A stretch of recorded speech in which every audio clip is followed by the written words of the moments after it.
আজ আমি আবার চলে এলাম একটি ভিডিও নিয়ে। ভিডিওটি দেখুন, দেখে ভালো লাগলে লাইক শেয়ার কমেন্ট অবশ্যই করবেন। আর যদি নতুন বন্ধু হয়ে থাকেন একটা সাবস্ক্রাইব করে দেবেন। আজ আমি আপনাদের সামনে নিয়ে এসেছি একেবারে নতুন একটি রেসিপি। হয়তো অনেকেই করেছে, তবে আমার চ্যানেলে এটা নতুন। আমি কখনো এই শাকের ভিডিও আগে আপনাদের দিইনি। এটা হচ্ছে চিকনি শাক। কেন চিকনি শাক বলে জানি না, হয়তো সরু সরু চিকন চিকন বলেই এর নাম চিকনি শাক। যাক, এটা অনেকেই করে ওই খেসারির ডাল দিয়ে, তবে আজ আমি করব অল্প একটু ছোলা আর মুসুর ডাল দিয়ে। তার জন্য আমি জল বসিয়ে দিয়েছি।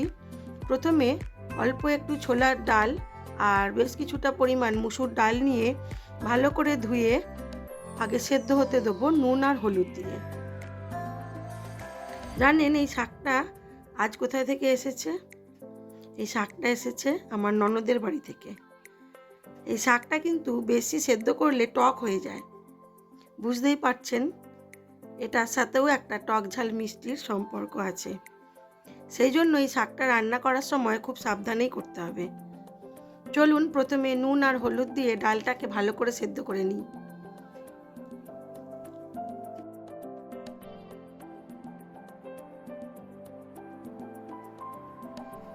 এই ওপরের ফেনাগুলো একটু ফেলে দেবো।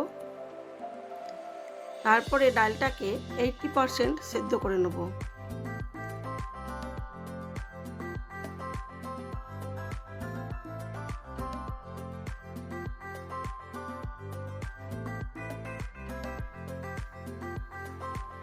শাকটা খেতে খুবই সুন্দর, কিন্তু এটা বেশি সেদ্ধ করলে টক হয়ে যায়, তাই খুব সাবধানেই করতে হবে।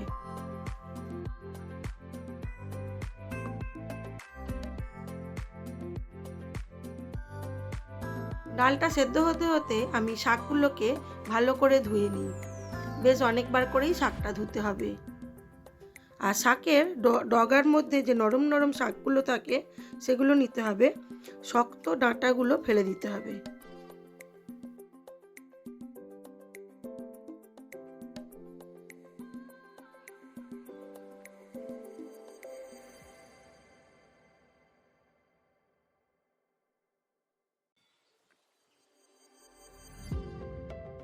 কথা বলতে বলতে ডালটা আমার সেদ্ধ হয়ে গেছে।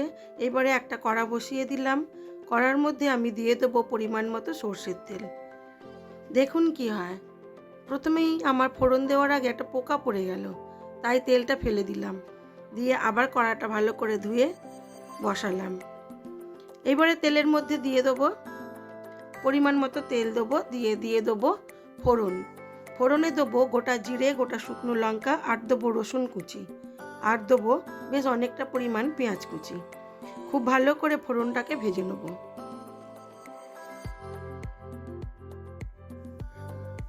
দিয়ে দিয়েছি লঙ্কা ও জিরে ফোড়ন, দেবো অল্প একটু রসুন। রসুনটাকে হালকা ভেজে নিয়ে দিয়ে দেবো পেঁয়াজ কুচিটা। পেঁয়াজটা দিয়ে দেবো স্বাদ মতো নুন। নুন দিলে পেঁয়াজটা তাড়াতাড়ি ভাজা হয়ে যাবে।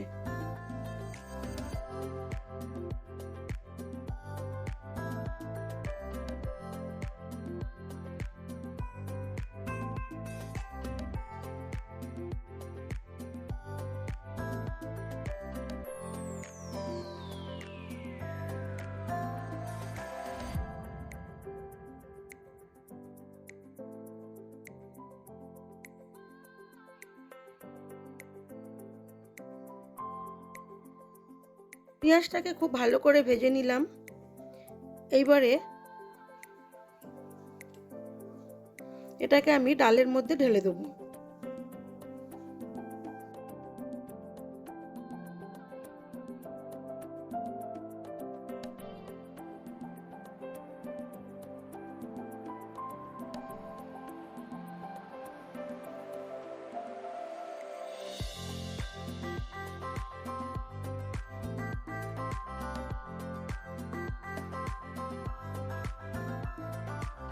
ভাজা পেঁয়াজটা ও মশলাটাকে দিয়ে দিলাম ডালের মধ্যে। এইবারে ওই কড়ার মধ্যেই শুকনো আমি শাকটাকে হালকা করে নেড়ে নেব।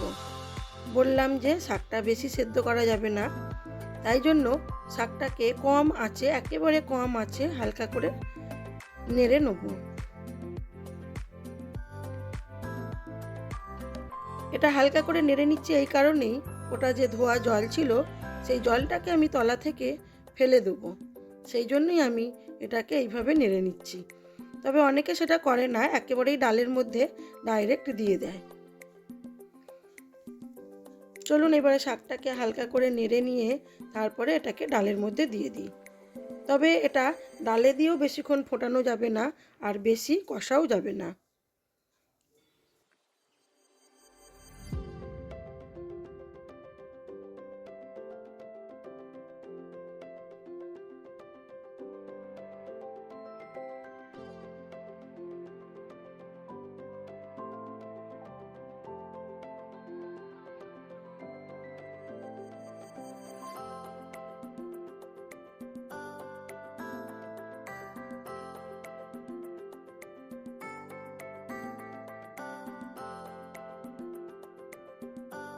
শাকটাকে হালকা নাড়াচাড়া করে নিয়েছি এবং জলটাও ফেলে দিয়েছি। এবারে দিয়ে দেবো ডালের মধ্যে। দিয়েই আমি কিন্তু গ্যাসটা নিভিয়ে দেবো। আমি গ্যাসটা নিভিয়ে দিয়ে দেবো এর মধ্যে একটু ধনে, জিরে আর অল্প একটু লঙ্কা ও গরম মশলার গুঁড়ো, আর দেবো একটু 5 ফোড়নের গুঁড়ো, যেটা আমি ভেজে আগেই গুঁড়িয়ে রেখেছিলাম। 5 ফোড়নটাকে শুকনো খোলায় ভেজে নিয়েছিলাম, নিয়ে ওটা ঠান্ডা করে গুঁড়ো করে নিয়েছিলাম। আর ধনে, জিরে আর শুকনো লঙ্কাটাও আমি একটু হালকা করে ভেজে নিয়ে গুঁড়ো করে নিয়েছিলাম। আর দেবো স্বাদ মতো একটু চিনি। সব কিছু দিয়ে এটাকে ঢাকা চাপা দিয়ে বেশ কিছুক্ষণ রেস্টে রাখবো। তবে আমি এই সব কাজগুলো করব গ্যাসটা নিভিয়েই। বললাম যে শাকটা বেশি ফোটানো যাবে না, সেই কারণেই।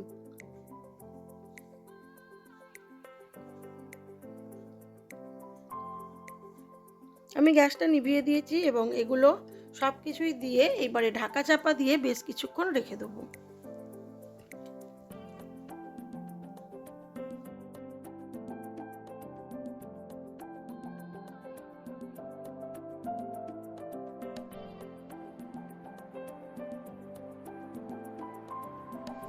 হ্যাঁ, আমার চিকনি শাকের ডালটা হয়ে গেছে। এবারে আমি এটাকে সার্ভ করে দেবো। এবারে দেখাই চলুন আমার আজকের লাঞ্চ মেনুতে কি ছিল।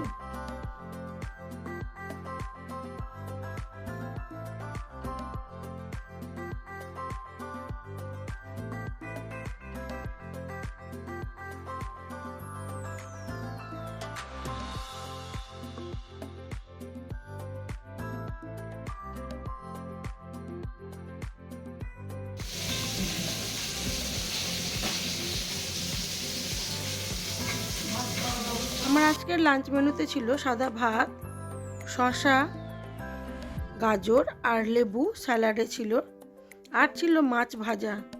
আজ আর মাছের ঝাল করিনি, কেন জানেন? আজ করেছি ঝিঙে আলু পোস্ত।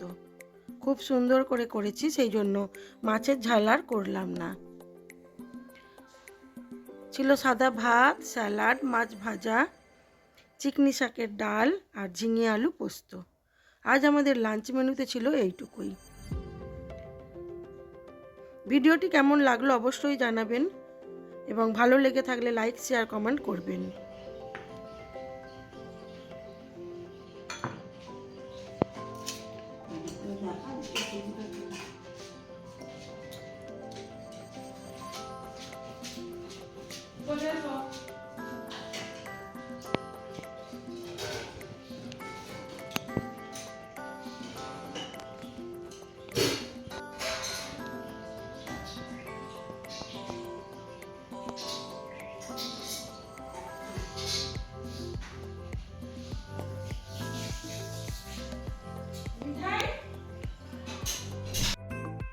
আজ এই পর্যন্তই। সবাই ভালো থাকবেন, সুস্থ থাকবেন, নিজেদের খেয়াল রাখবেন।